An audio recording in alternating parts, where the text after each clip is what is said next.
O Brasil não vive uma economia de mercado. O Brasil não vive um capitalismo. O Brasil não vive uma democracia. Te enganaram a vida inteira. O pior é que, como a alternativa nunca está clara, a gente imagina que esse é o único caminho. Quando eu estive na Venezuela, em Cuba, produzindo alguns documentários, até mesmo em El Salvador, muitos diziam o seguinte: acreditamos que durante muito tempo esse seria o nosso destino, sermos um país extremamente socialista. Até mesmo na Argentina eu ouvi isso, até que chegou a grande mudança. E no Brasil não é muito diferente. Nós passamos a acreditar que determinada forma de vida, ou determinado nível de mediocridade de crescimento de um país é simplesmente algo estrutural e seremos condenados a vida inteira a isso. Guardadas as devidas proporções, em Cuba eu ouvi muito de esse é o nosso destino. Na Venezuela, idem. Na Argentina, como eu falei. E no Brasil, a mesma coisa. O Brasil é o eterno país do futuro. O Brasil é aquele país onde, para quem consegue pensar um pouquinho fora da curva, as oportunidades são imensas. Por quê? Porque o Estado é autoritário. O Estado, ele carteliza. O Estado mantém aqueles que são próximos a eles, os amigos do rei, a conseguir benefícios, privilégios. Olha, por exemplo, a reforma tributária que estamos vivendo.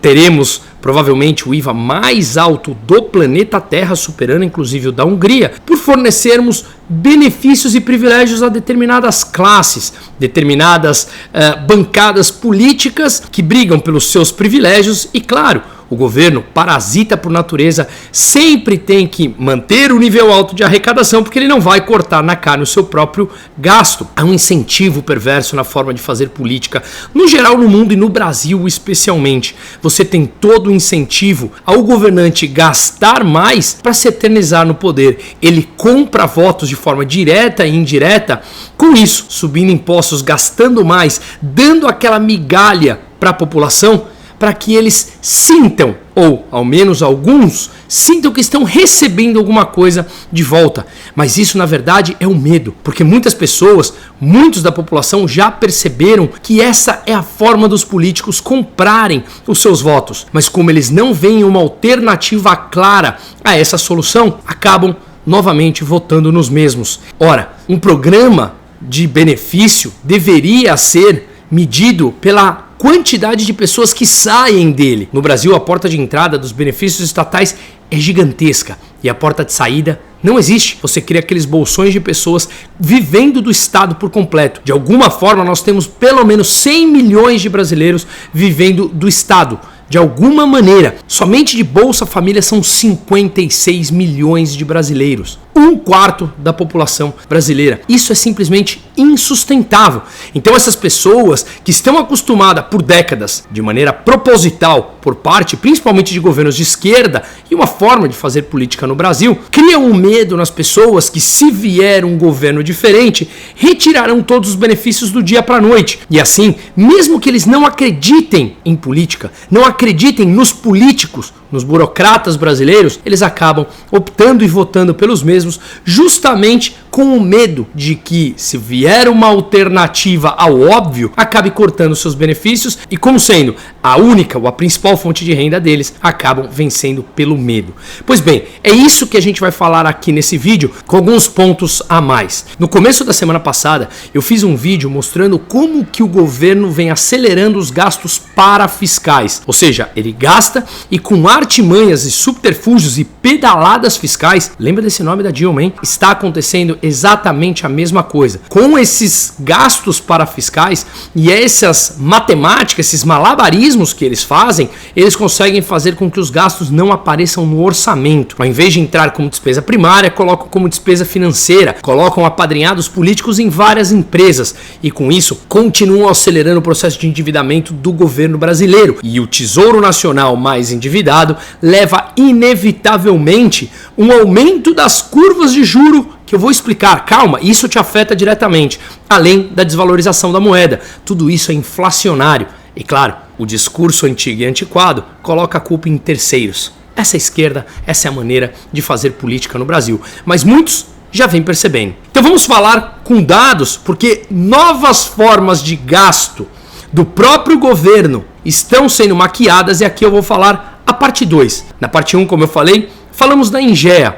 Está disponível desde segunda-feira no meu canal do YouTube. Falamos do INEP, do Fundo Clima, do BNDES, da Petrobras, da PSSA, que são gastos bilionários que o governo vem fazendo para te enganar, para me enganar e para nos enganarmos. Aqui vamos falar um pouquinho a mais, aliado a um belo texto escrito pelo meu amigo Felipe Dávila no Estadão. Então vamos a ele.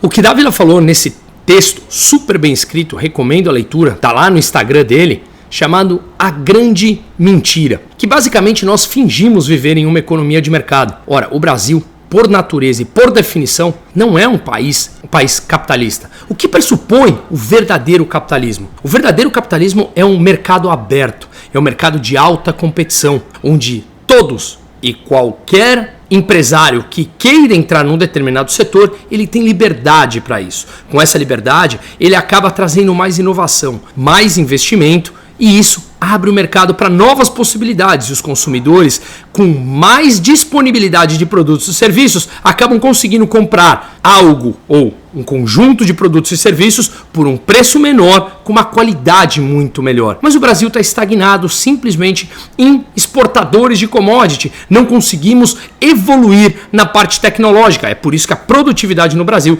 está estagnada há 35 anos. Portanto, uma economia de mercado pressupõe um mercado completamente aberto e concorrente. E aqui nós temos a burocracia estatal, nós temos as leis, nós temos os parasitas em Brasília que simplesmente impõem dificuldades e permite que os seus amigos façam qualquer atividade. Ora, estamos falando agora que os irmãos Batista voltaram como empresa de energia, além de serem já a maior empresa de proteína animal do planeta Terra. Não é coincidência que esse governo voltou do Primata e os irmãos Batista voltaram. E a Odebrecht repaginou de nome e voltou. E o OAS também. E todos estão soltos com decisões monocráticas dos juízes da Suprema Corte. Portanto, o Brasil não é um país capitalista com economia de mercado. Tem lampejos de capitalismo que aqueles que são amigos do rei são permitidos de atuar. Ora, o mercado aberto da papelaria, da padaria, esses podem atuar, mas são obrigados a respeitar diversas normas e impostos absurdos colocados pelos burocratas lá em Brasília, que estão muito mais preocupados com o seu projeto de poder do que deixar que o Brasil se torne uma economia de mercado. Portanto, isso foi dito nesse texto brilhante de Luiz Felipe Dávila, em que ele fala que o Brasil historicamente vive as mentiras em um mundo da fantasia lulopetista. Ora, se os dados mostram que uma economia está se endividando, o real está desvalorizando, ou seja, você tem dados, fatos e números que embasam aquela opinião, que deixa de ser uma opinião porque é um fato concreto, ou seja, o PIB cresceu 3%, só que grande parte desse crescimento foi impulsionado pela expansão fiscal, aumento do gasto do governo. O governo se endivida para injetar dinheiro na economia e no curto prazo essa economia anda. Também fiz um vídeo explicando e mostrando os dados do IBGE que a economia está sendo impulsionada pelo expansionismo fiscal. O próprio governo já assumiu isso. Então, na fantasia lulopetista, se os dados amparam e comprovam uma teoria de que essa tese sustentada pelo PT há anos já deu errado e vai dar errado, está dando errado novamente, o Brasil já é o país disparado mais endividado dos mercados emergentes do mundo. O que acontece é que o Lula vem a público, o Primata, e ele simplesmente fala: deixem a matemática de lado, deixem os dados de lado, acreditem na minha fantasia. Esse é o discurso lulopetista de sempre, que durante muitos anos houve uma crença. Ainda há, mas cada vez menor. Fato é que esse sujeito mal consegue sair na rua e quando sai está completamente isolado. Por quê? Porque eles seguem a mesma cartilha antiquada e retrógrada de sempre. É o que eles falam e o Luiz Felipe Dávila colocou nesse artigo. Não hesite em sacrificar as contas públicas. Não hesite em sacrificar as contas públicas. Minta para o povo, dê dinheiro no curto prazo e o longo prazo, o longo prazo vai cair no colo de alguém. Depois ele volta falando das suas mentiras e dizendo claramente que ele voltou para salvar, quando o que ocasionou todo o problema histórico é oriundo de ideias atrasadas. Um fenômeno na economia não acontece do dia para a noite. São 10, 15 anos de políticas destrutivas que depois de uma década, aí sim sentimos o efeito. Veja quando estourou a bomba na Dilma, que foi a catástrofe. Também a Dilma, ela acelerou o que já seria uma catástrofe. Novamente, a gente vê agora. Não é que vai estourar a bomba agora, apesar do nível de endividamento estar mostrando claramente um nível de preocupação não apenas aqui no Brasil. Portanto, em troca da fantasia lulopetistas, eles não hesitam em sacrificar as contas públicas, que quem paga é o povo mais pobre. E tudo que gira em torno do PT é: ignore os fatos e os corpos técnicos.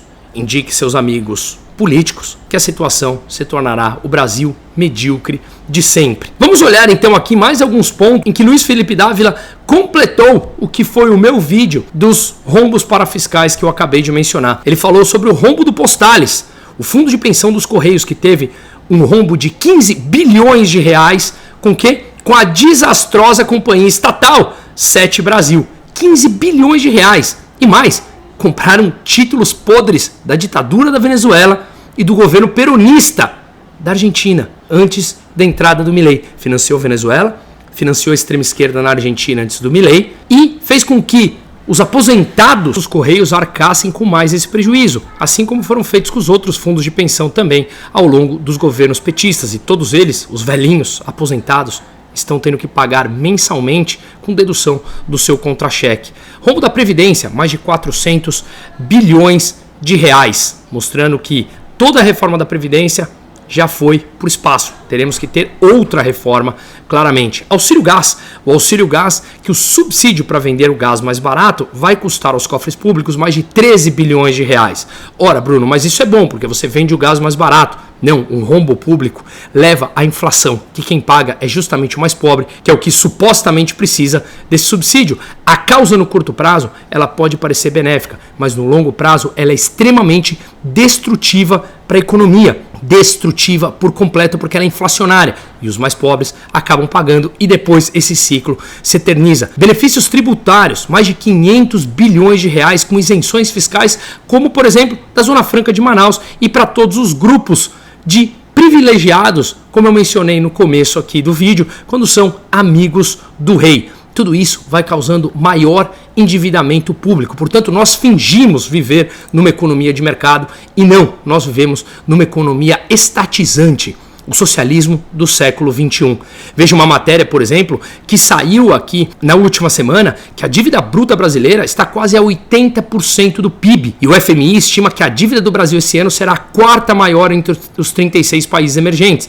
O endividamento deve continuar aumentando até 2032, quando encosta em 90% do PIB. Na prática, quanto maior a dívida, cresce o risco de calote e assim maior o custo em juros para mantê-la. Você precisa pagar mais taxa de juros para atrair capital, porque o governo gasta mais do que arrecada, e aí com isso ele precisa tomar dinheiro emprestado. Ao tomar dinheiro emprestado, se você é mais endividado, você precisa pagar mais taxa de juros, senão ninguém te empresta. O refinanciamento da dívida, ou seja, rolar a dívida vence, ele toma uma nova dívida para pagar a dívida que está vencendo e alonga essa dívida com novas pessoas que estão emprestando, novos credores. Esse refinanciamento da dívida já é o maior gasto da União, superando a Previdência. Essa piora da dívida fez o mercado e a analista das contas públicas estranhar a decisão do governo liberar na semana passada 1,7 bi no orçamento, que foi aquele relatório bimestral de despesas e receitas que eu também fiz um vídeo analisando que isso foi completamente destrutivo.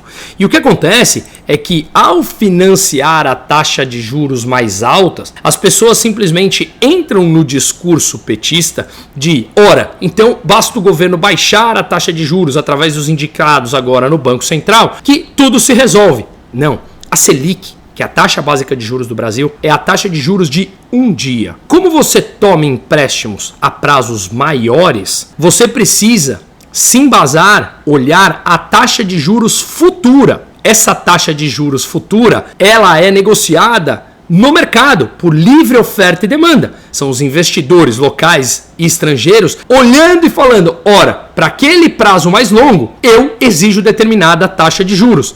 E quando nós olhamos agora a taxa de juros com vencimento em 2030, o mercado já está precificando quase 12,5%. 2029, 12,35%. Janeiro 2028, mais de 12,30%. Se olharmos a de curto prazo, aqui 2026, já quase 12,30%. Ou seja, O Brasil terá que subir a taxa de juros inevitavelmente se quiser manter as expectativas inflacionárias, ou então a taxa de juros mais baixa na canetada por parte do Banco Central, a Selic, de um dia, não adianta nada, porque ninguém empresta com vencimento de um dia. Você vai emprestar com vencimentos mais longos, e os vencimentos mais longos são ditados por livre oferta e demanda no mercado.